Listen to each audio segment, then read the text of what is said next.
denizens of the night. Welcome to another episode of the macabre, the terrifying. Broadcasting live from the pattern of an heirloom quilt, I will be your guide through the witching hours. Tonight, we'll discover a legacy that can literally save lives. Unfortunately for our protagonist Amber, her Nana is nearing the end of her days. But before then, Nana pushes through and finishes a beautiful quilt as a gift for Amber. But when Nana begins to appear to Amber in her dreams, and new images are stitched into the quilt overnight, things quickly take a turn for the dangerous. This story is called The Tomorrow Quilt and was written by Kris West.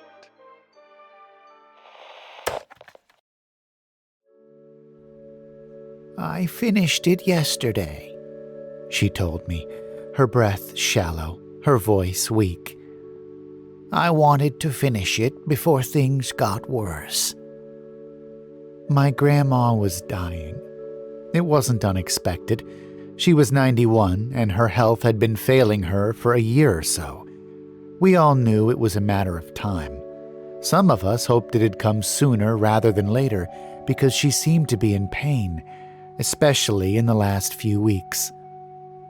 Regardless of how bad she felt, my grandma still made time during the day to quilt. Quilting had been a large part of her life. Every family member had a quilt specially made for them, except for me, that is.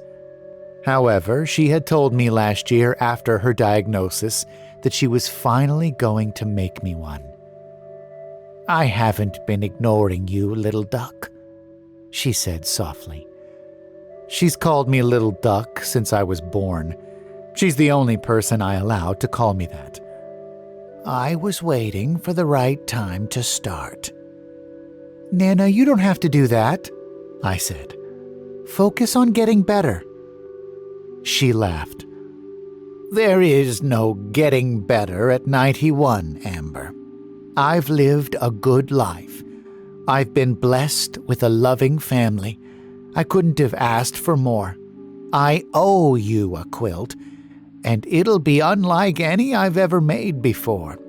I promise I'll get it to you before the good Lord calls me home. We hugged, and I started crying. Even in her weakened state, she soothed me. The woman only knew grace. That was about a year ago.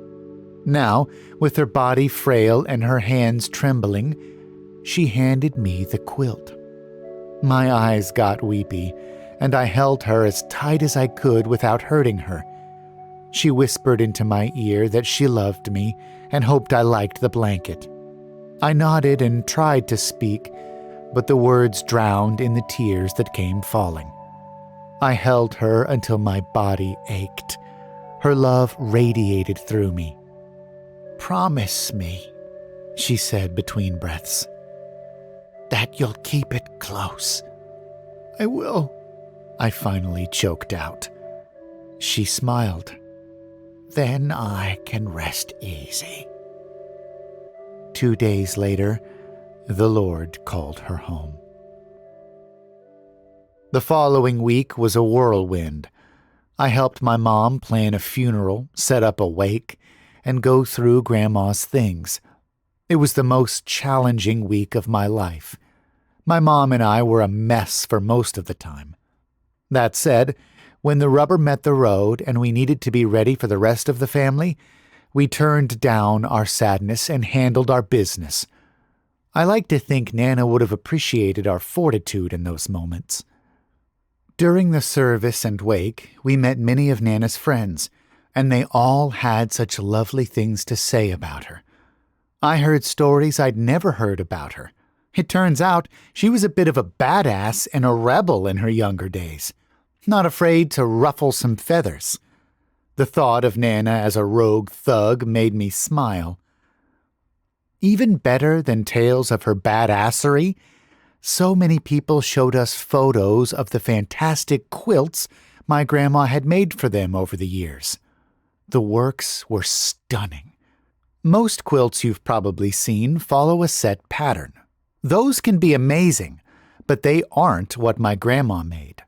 Grandma did what's known as art quilts. That is, she didn't follow a specific pattern, but created little scenes in each quilt square. As you can imagine, each square of the quilt is a miniature painting made of cloth. It's basically a tapestry. When she finally handed me the quilt, she said it was the culmination of her life's work. She called it the Tomorrow Quilt, which was made specifically for me. I didn't doubt that, as the first panel on the quilt showed a picture of my birth. I recognized it because she was inspired by a photo my dad had taken in the delivery room. The following 2 panels in the top row were also recognizable from old photos. Me as a toddler eating a lemon, and me in kindergarten also eating a lemon. What can I say? I learned lessons the hard way. In the chaos of my grandma's passing, I didn't have much time to look closely at the quilt she had given me. I saw the first row of panels, and they looked incredible. She must have finished those when she first got her diagnosis, because they looked as good as any previous quilt she had done before. As time wore on, and she got sicker and more frail, each subsequent square was a little less crisp, a little less polished than they'd been before. The second row was more of me, graduating from elementary school, playing soccer in middle school, my 16th birthday party. As I said, these panels weren't as sharp as the top row, but were still better than most people could ever imagine producing. The following 2 rows were as far apart in quality as the earth is to the sun. The third row was degraded, and the figures were more or less advanced stick figures, but you could still make out what they represented. One was me graduating high school. The next panel was me finishing college. The last one was me at my grandma's funeral. That one struck me as odd and macabre. Grandma wasn't known for her dark sense of humor or anything, so the panel stood out. Still, since this was a blanket of essential moments in my life, I thought my grandma dying would rank in there. Weirder than that, though, was the final row of pictures. There wasn't any. Instead, it was just 3 white squares with nothing on them. She had told me she finished the blanket, but I assumed she must have sensed the end was coming sooner than she thought. Not having the time to finish correctly, Nana decided to just go with blank squares. Rather have a finished blanket with a few missing squares than an unfinished one with nothing. I didn't mind. I still treasured the quilt. About a week after my grandma died, I had a really strange day. It started before the sun even rose. I dreamed my grandma was sitting in my apartment, watching me sleep. In the dream, she was humming some tune I'd never heard before.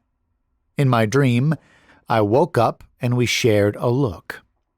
I asked what she was doing there, and she said, "We're in the negative spaces." I asked her to repeat herself, but she just disintegrated like those characters in Infinity War. I woke up confused, but got ready for my day. Nothing went according to plan. I walked out to discover my driver's side tire had been slashed and was flat as a pancake. 15 minutes later, I was on the road with my spare and a grumpy attitude. Work was the usual humdrum, which meant it was dull and aggravating in equal measure, except I had a surprise meeting with my boss at the end of the day.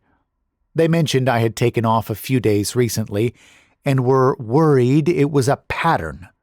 I reminded them about my grandma, and they backed off in that weaselly manager speak. But the message was clear.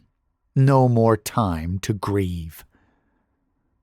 I left work and was supposed to meet a guy at a local coffee shop for a drink, but he bailed at the last minute, saying he got a bad vibe this morning, or something like that. Okay, it's not like we spent about a week talking to each other every night. God forbid that take precedence over your bad morning grumblies. I just chalked it up to him having a girlfriend and getting cold feet about an affair. Made me feel better. When I got home, I found my door slightly open. I hadn't noticed it from the car or on the walk up the drive. I was too busy horribly singing a pop song I had just heard on the radio. But when I saw the open door, I froze. Did I leave it open this morning in my dash to get to work on time? Or was someone inside? While I stood there, waiting for my brain to function correctly again, I saw a shadow move along my kitchen wall. I ran back to my car and locked the doors. I started my car, but I didn't drive away. I called the police and said someone was inside my house, but I stayed in my driveway to watch if they came out. The police said they'd send someone right over and I should stay away and keep safe. I stayed in my car until I saw the blue and red lights swirling behind me 10 minutes later, but I never left my driveway. I also never saw anyone leave through my front door either. The cops came and spoke with me briefly before drawing their guns and walking into my house. 5 or so minutes later, they walked out, their pistols now holstered. "No one is inside," the officer said. "Nothing looks ransacked or anything." Nothing? "Don't sound disappointed," he joked. "Everything looks okay. No forced entry anywhere. We checked." What about the shadow I saw? Mind was probably playing tricks on you, his partner said, passing by us to get into the car. "We see it all the time," the officer said. "You get keyed up thinking someone is near you and you start misinterpreting things. Happens." I swear I saw a shadow. "Well, no one who owns the shadows inside the house," he said with a shrug. "If you need anything else or think they're back, give 911 a call. If you want, we can swing by a little later to do a double check." I told them I would appreciate that, and they went on their merry way. I walked up to the house with a trepidation I had never felt before. To feel unsafe entering your own place is an unsettling feeling. Your home is supposed to be your safe space, a place where you don't have to worry. But on the shitty day to end all shitty days, I got to experience that too. The cops weren't lying. Nothing was out of place. All my windows were still closed and locked. It looked like how I left it in the morning. I took a seat at my bar and sighed. What the hell had I seen? I decided to do a once-over in every hidey hole I could think of inside and outside my home. Each time, I only found a plethora of spider eggs and nothing else. There were no hidden people. After that, I was confident that I was alone in the house. I felt my shoulders drop and some of the tension slide out of my body. When the adrenaline left my body, I suddenly felt exhausted. My body felt heavy. My arms hung like sides of beef hanging from a meat hook. I found myself making my way to my bed to crash down. As I did, I grabbed the quilt and pulled it over my body. That's when I noticed something had been altered.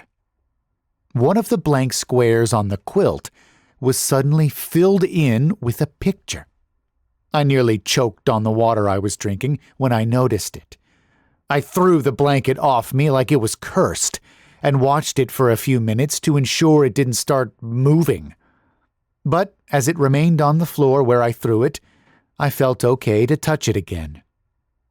The square's drawing was cruder than the last finished row of art, bordering on abstract, but if I squinted, I could make out something. It was almost a line drawing of a door slightly open in the jamb. On one side was a woman with her stick arm up to her face in shock. On the other side of the door was a tall figure, taller than the door even. It had claws for hands and red eyes. It was the only splash of color in the square, and it burned through you. It was hard not to connect the stitching to the day's events. I wasn't Inspector Clouseau or anything, but this was pretty obvious. What wasn't obvious was who would do this. Who breaks into my apartment and stitches on my quilt? It didn't make any sense. I called my friend Samantha and laid it all out for her. Sam was the first person I met when I moved here 6 months ago, and we clicked instantly. She's become my closest friend and the only person I know in this city. Something nobody tells you when you're growing up is how hard it is to make friends as an adult. I was terrible even in my peak friend-making years. Sam made that whole process easy. She was the only person I could trust enough to be honest about what was going on. She wouldn't judge me. I told her I was scared and didn't know what I was going to do. She offered to come by and stay over if I wanted to. I said yes 1,000 times and said I'd order us dinner. An hour later, she arrived just as the pizza man approached the door. I told her everything that was going on and showed her the quilt. She thought maybe something had attached itself to the quilt. She suggested I put it away somewhere and forget about it for a while. If I left it out, it was like I was inviting whatever to hang around. It made sense in a very why not sense. I was going to put it in my closet, but Sam said that might not be good enough. A wine-induced Google search later, we saw someone say something about putting demonic things in freezers to ward off spirits. It sounded like nonsense to me, but at the same time, I was out of rational ideas. I folded my new quilt, cleared space in my tiny freezer, and placed it next to a box of frozen French bread pizzas. It was ridiculous, and after we closed the freezer, we laughed, but it felt necessary. A hurdle my mind had to clear before I could feel a little normal again. It worked on some level. We returned to the pizza and a movie, and I forgot about the whole thing. For a while. Sam decided to stay. The wine had gotten on top of her, so I set up the couch. At around midnight, we said goodnight and fell asleep.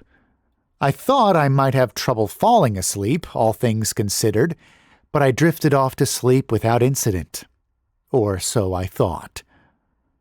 A few hours later, I heard the door to my room open. It woke me from another vivid dream, but as soon as my eyes fluttered open, I forgot every detail. I rolled over and saw Sam walking in. She looked wide awake. "What time is it?" I asked, still wiping away cobwebs. "Dude, the freezer door is open." That woke me up. I sat up and flipped on my side lamp. "What? The freezer door is open. I didn't open it." I got out of bed and made my way to the bedroom door. I peered out and saw the faded orange light from my freezer. "You didn't close the door?" "I wasn't setting foot in there until I got you, and even then..." She trailed off. "Is the quilt still in there?" "I didn't see. I didn't want to see," she said quickly. When Sam was scared, she started to sound like she was coked up. "We should leave and go to my place. I'm sober. Seeing the freezer door open shoved me back in that direction with a quickness." "Let me go see," I said. opening my nightstand drawer and removing a knife. Sam looked at me quizzically. "That's a bread knife." "Shut up, it looks scary." "Why not get a butcher knife?" "Is this a conversation you want to have at the moment?" She backed off. I opened my door wider and stepped out into the living room. Sam followed behind me like a baby duck following its mother. She held the back of my sleep shirt so tightly it pulled the collar tight along my throat. I tapped her hand and she released, letting me breathe normally again. Sure enough, the freezer door was open, but that's not what stopped me in my tracks. The quilt was gone. I lowered the knife to my side. "Gather up all your stuff and let's get out of here," I said, my voice flat. "What's going on?" "I think something is here, but I don't know what." "What? Where?" "I don't know," I said. "It's a feeling, but it's strong." "Should we call the police?" "I don't think it's anything they can handle." "Fuck, dude," Sam said, gathering her things. "What's going on? Did you spit on a grave or something?" "I don't know," I said. "But we should go." "I'm ready," she said. "You lead the way." I stepped out of my room when I heard the office door down the hall unlatch. It slowly swung open. We froze, and I felt my hand grip the knife handle so hard that I was afraid I'd break it. We waited for some guy to come walking out of the room with a crazed look in his eyes and a weapon in his hand, but that wasn't the case. Instead, someone had draped the quilt over their body and walked out into the hallway. It looked like a child's cheap ghost costume came to life, only there was something off about it. I didn't see it at first until I heard Sam gasp. "They don't have legs," she said, pointing her shaking finger. That was it. The quilt wasn't draped over some guy's head. It was draped over some thing's head. The blanket fell to the floor as soon as Sam spoke those words into the world. As soon as it hit, all the lights in my house came on at once. The sudden reemergence of bright lights was temporarily blinding, and I raised my hand to cover my eyes. As I did, I saw the outline of a creature run back into my office and slam the door. That's when I yelled out, "Let's get the hell out of here!" Sam and I made a mad dash for the front door. We both were screaming, so I didn't hear if anything was following us, but I didn't care at that point. I was moving so fast that Usain Bolt would ask me to slow it down a bit. We climbed into my car and I fired up the engine. Seconds later, we rocketed down the street and out of my neighborhood. We were buzzing the rest of the night. Sleep wasn't going to happen, so we went to an all-night donut shop and picked a corner booth to lay low. We both were at a loss at what we had just experienced. The cloud's silver lining was that I wasn't crazy. I had seen a shadow. The rain in the cloud, though, was almost too horrible to speak out loud.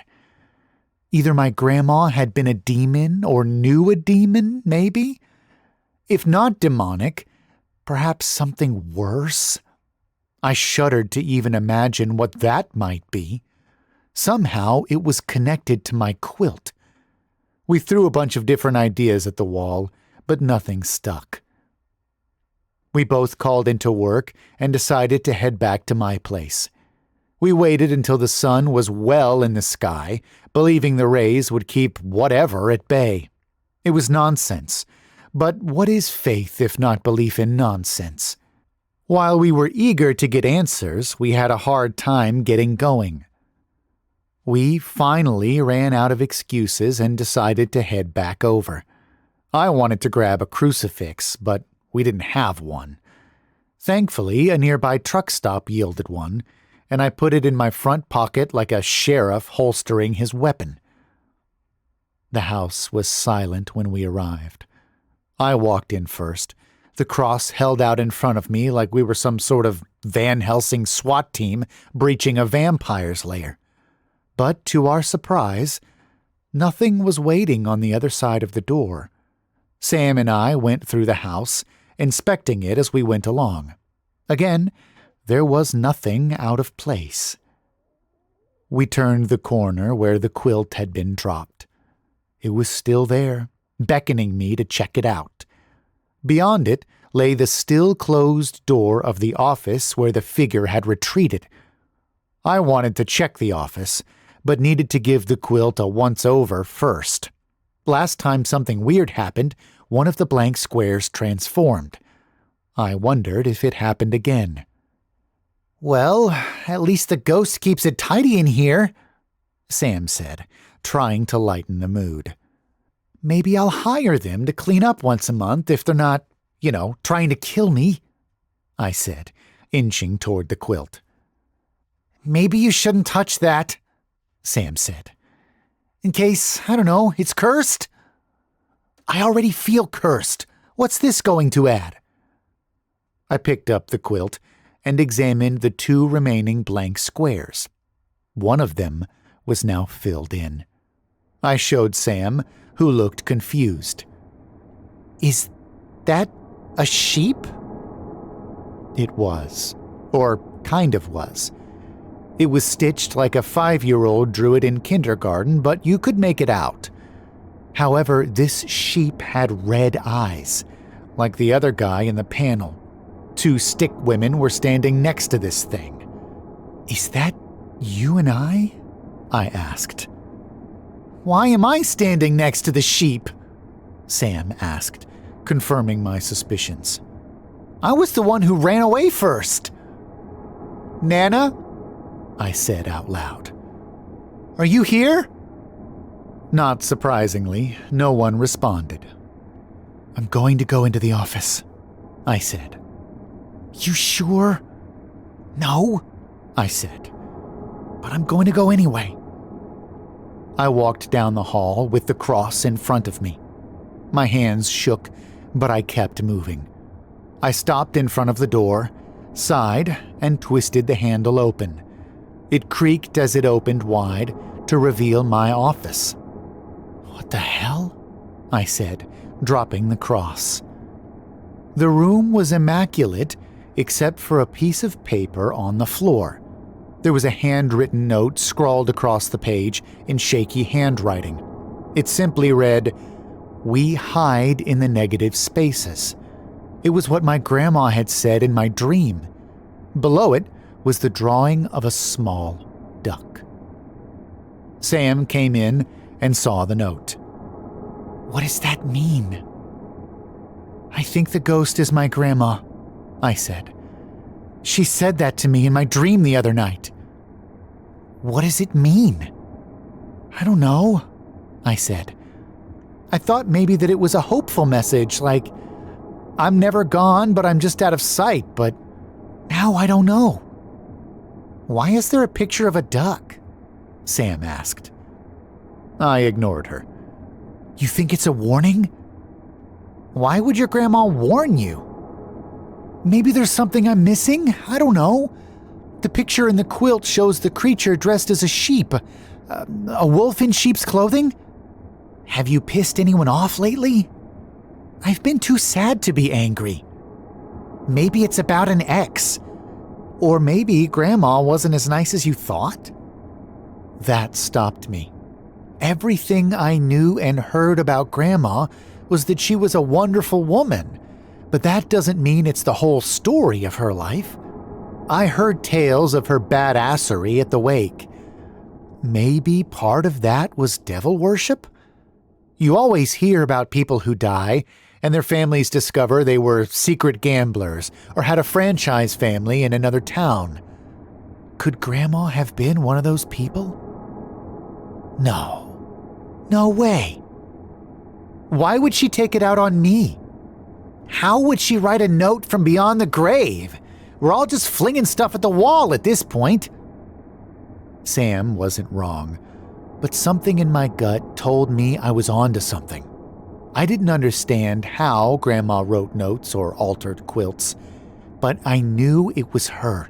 She was trying to tell me something, but I wasn't sure what. As I stood there pondering, a loud thump came from my bedroom. Sam and I turned around and glanced down the hallway. Another thump. This one was so violent a photo fell off a nearby wall. "What's that?" Sam asked, fear creeping into her voice. "It doesn't sound happy." Another thump, louder and angrier than before.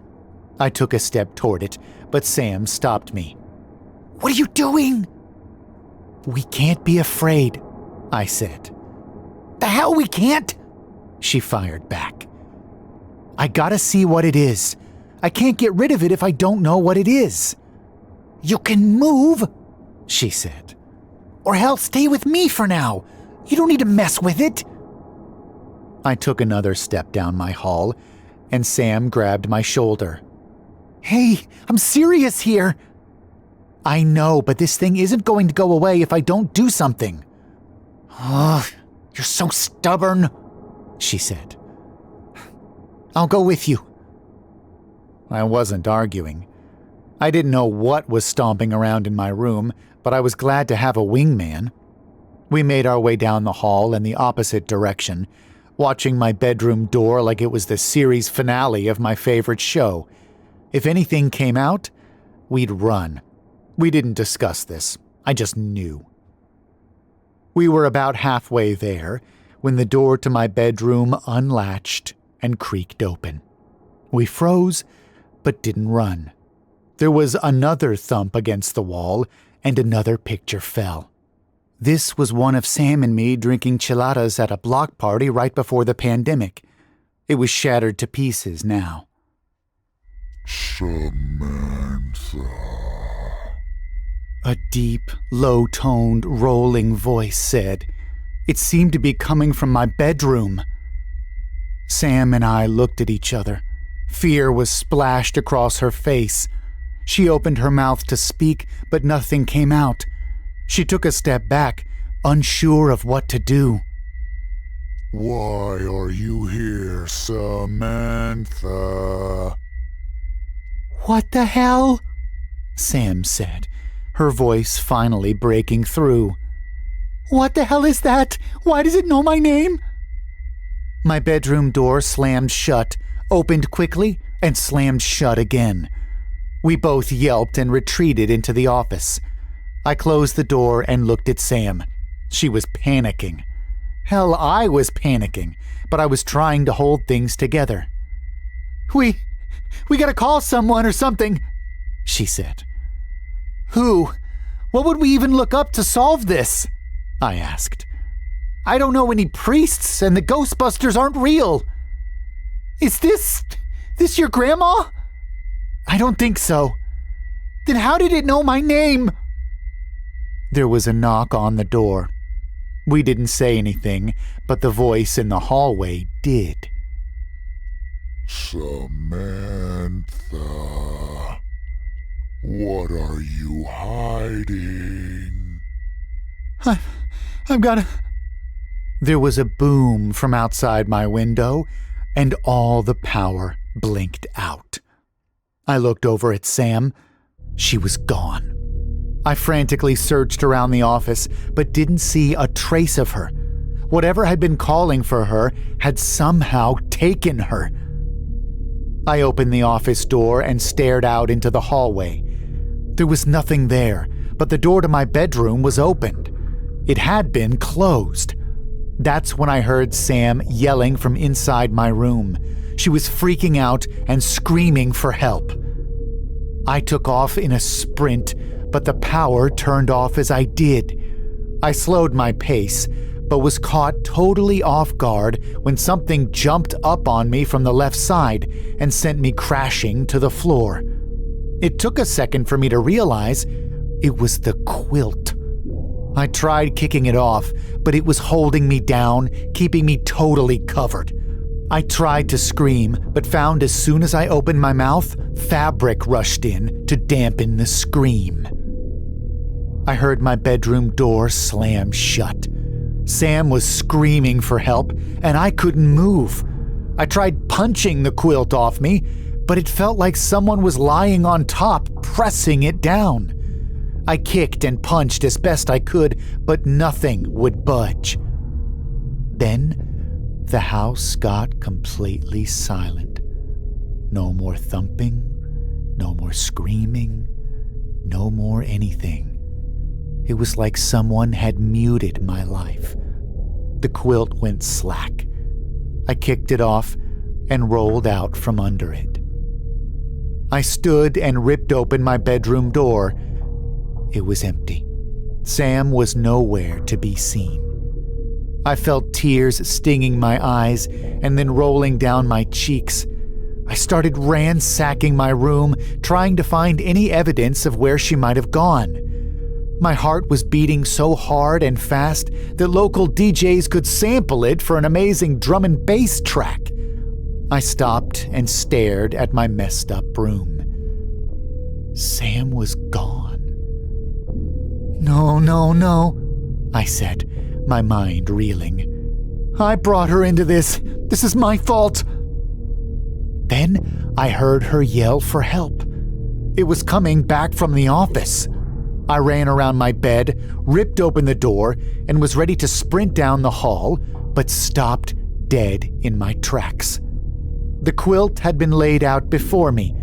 The last square had been filled in. It was another crude stick drawing, but what it showed was clear.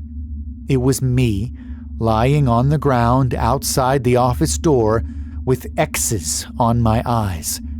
Sam was on the other side of the office door, but she had those red, glowing eyes, and she was smiling. I glanced at the other 3 panels. Something in my house, something lying to me, something killing me. It clicked, and I felt a sickness rising in my throat. I realized at that moment 3 things. Number 1, my grandpa was here. Number 2, there was also a malevolent force in my house. And number 3, I wasn't sure I had ever actually gotten a hold of Sam. I felt my phone in my pocket, pulled it out, and dialed her number. 3 rings later, I heard her chipper voice on the other end. "Hey, what's going on?" Are you at work?" "Yes. Why?" I felt like I was going to throw up. "Did you come over the other night?" "No, weirdo. I was out of town until this morning, remember? I had to do that stupid work trip because Greg thought it would be great for team building. I hate Greg. He sucks," she said, before adding, "Why?" The door to the office squeaked open. I heard Sam ask why again, but my attention shifted to the widening door. You okay? You sound off." "What's my favorite flavor of soda?" I asked, looking for confirmation. "You don't drink soda," Sam said. "Are you sick or something?" "I'm not." Down the hall, I saw Sam's head peek around the office door. It was clear, but it couldn't be because I was talking to her on the phone. I'm not. You need help? If you do, say something about a hair appointment." The Sam at the end of the hallway smiled and tried to wave me over. I didn't move. Even if I wanted to, my legs were out to lunch. "Come look at what I found in the office. I think it's from your grandma." "What's my favorite flavor of soda?" I yelled down the hallway. Phone Samantha was confused as all hell. She started rambling about something, but my attention was totally on the hallway Sam in front of me. "Dr. Pepper," hallway Sam said. "Is now the time to play 1,000 questions?" I need a haircut, I whispered into the phone, my voice quivering. Right now. The lights in the house flickered again and shut off. Hallway Sam's eyes started glowing red. I'm on my way, Phone Sam said and hung up. You're gonna want to see this, Hallway Sam said, her voice flat. The lights came back on, and I watched as Hallway Sam stepped out of the office and into the hallway. She stood with a demented smile twisted onto her face. The lights flickered off again. It's about your grandma, Hallway Sam said, her voice deepening. And it's really horrifying. What sounded like wet skin slapping against the ground filled the hallway. I watched as those glowing red eyes grew 2 feet higher than where they had been. The air was filled with a horrid stink that made me gag. We're in the negative spaces, it said, before letting out an ear-splitting scream and charging after me. I let out my own blood-curdling scream and tried to run, but the fear glued me to the floor. I raised my hands to defend myself, but knew it wouldn't do much. The lights started to flicker like a strobe, and in the brief snatches of light, I could see Sam morph fully into this demented, oozing creature charging at me. Each step altered her appearance, but those red, glowing eyes stayed true the whole time. Right as it was about to slam into me, the quilt shot up from the ground like someone had yanked it up from the ceiling. The creature ran into the blanket, got tangled up in it, and slammed into the wall next to me. The quilt had pinned down the beast, giving me time to escape. Grandma had come through. She was in the negative spaces, too. The rattling wall finally snapped me out of my daze. I turned and sprinted out the front of my door and ran as fast as I could down the street. The only thing I had on me was my phone. I'd left everything else behind. I ran until my lungs breathed fire. I ran until my house was a distant memory. I ran until my legs finally gave out and I collapsed into some guy's flower bed. I climbed out of the flower bed and called Sam again. She said she'd just pulled up to my house but saw the door open. She was worried something was wrong and was about to head in. I told her to stay in her car and come find me. She didn't argue. I quizzed her again as soon as she showed up, and once I felt confident it was her, I got into her car and broke down. I explained everything in between sobs, and no matter how insane it sounded, she didn't comment once, just let me get it all out. When I was done, she hugged me and said, I think it's safe to say you won the Worst Couple of Days award. I started laughing. But you had to deal with Greg, and you hate Greg. Yeah, I really do, she said. But he's never tried to lure me to hell. I'll give him credit for that. We started laughing, and did for a few minutes. After we were done, we grabbed something to eat to discuss what I should do next. As we were about to leave, I saw an unknown number come up on my phone. I usually don't answer, but I felt compelled to do so. Hello? I said. There was nothing but static on the other end. Hello? I said again. Who's calling? Between the static, I could hear the faintest whisper of a voice coming through. It was hard to hear with the other noise, but for a moment it cleared, and I heard a voice I thought I'd never hear again. You're safe now. Who is this? I said, my voice going gruff, trying to sound intimidating. "Who is it?" Sam asked. "Goodbye, little duck." The line went dead. I didn't move, save for the tears that instantly filled my eyes and rolled down my cheeks. Sam asked if I was okay, but I couldn't find my voice. I simply nodded and slumped back in my seat. I whispered in the tiniest voice possible, "Goodbye, Nana."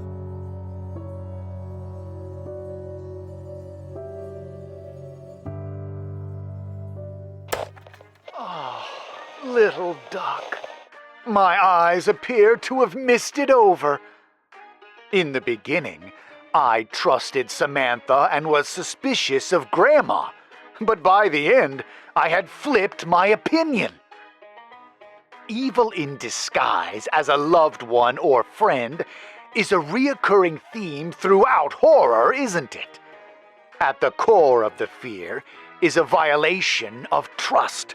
Your friend or family member is not who they appear to be. And on top of that, they're out to get you. It's the double whammy of betrayal and danger.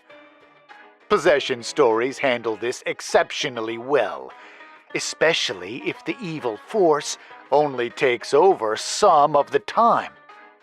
Come to think of it, I recently read a book just like this. Have you ever read Mean-Spirited? In that story, a family dog becomes possessed by a malevolent force, which seems to come and go as it pleases. If you enjoy possession stories, definitely give that one a look. And speaking of books, tonight's author has a wonderful book of their own. It's called I've Never Told Anyone, and it's a collection of short stories that you can pick up right now. I'll leave a link in the description for you. If you enjoyed this story, please check out the author's book and leave a like on this video. Subscribe to hear more stories like this one. Whatever you do, keep an eye on your linens and don't fall asleep.